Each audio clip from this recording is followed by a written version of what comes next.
Good morning! Good morning! Alam niyo ba mga karandom, may isi-share lang ako sa inyo dahil dito. Yung pinost natin dyan, kagabi, doon ako sa taas nag-video nito na ang sabi ko sa mga nagtatanong dito, nasa Shopee na. May nag-comment dyan mga karandom, mabuti na bantayan ko. Ito, yan o. Yan yung comment niya. Yun pala, nireplyan ko ng isang beses kasi galit na galit. Nireplyan ko ng isang beses yan. Pagkatapos ko mag-reply,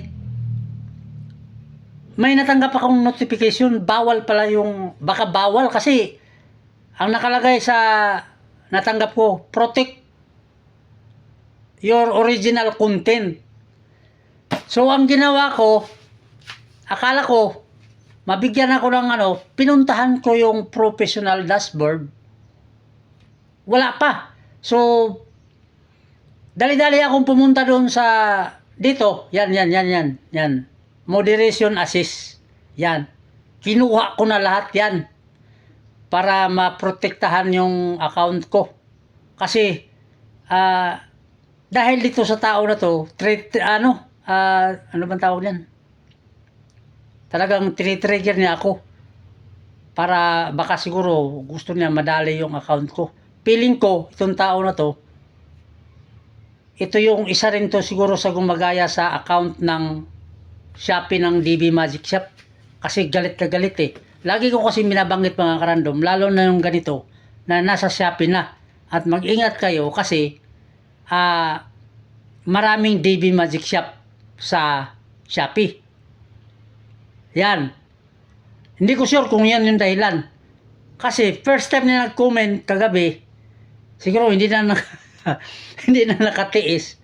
Akala siguro niya, matrigger niya ako dun sa comment niya.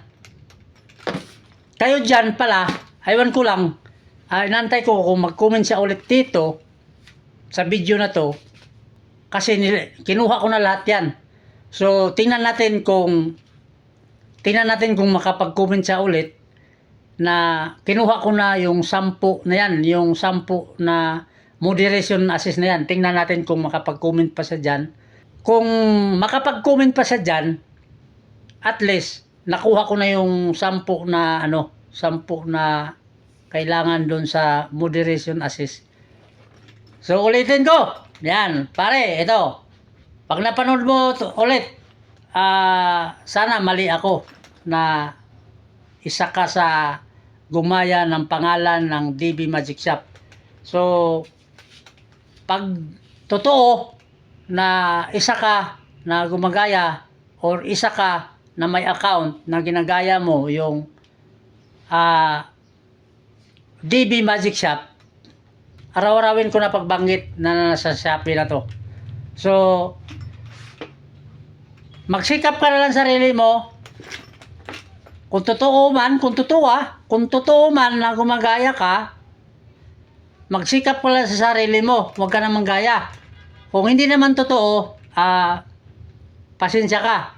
Kasi, wala namang ibang dahilan kung bakit ka galit na galit.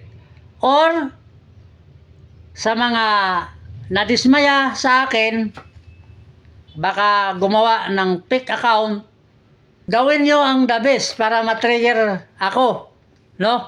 Pero ito lang tandaan nyo, bago ko to nadesisyonan na pasukin tong pag-vlog na to, alam ko na ang pinasok ko at alam ko rin kung paano ako lumabas. So kahit magdadaldal kayo dyan, walang problema yan kasi yan din ang hinahanap ko. Pero, yung ginawa ko kagabi, sinasiguro ko lang na pumunta sa moderation assist para sa account ko. So, ito ulit. Sana mapanood mo ito ulit para pag nakita pa dyan sa comment section, yung comment mo, okay, para mabasa sa lahat.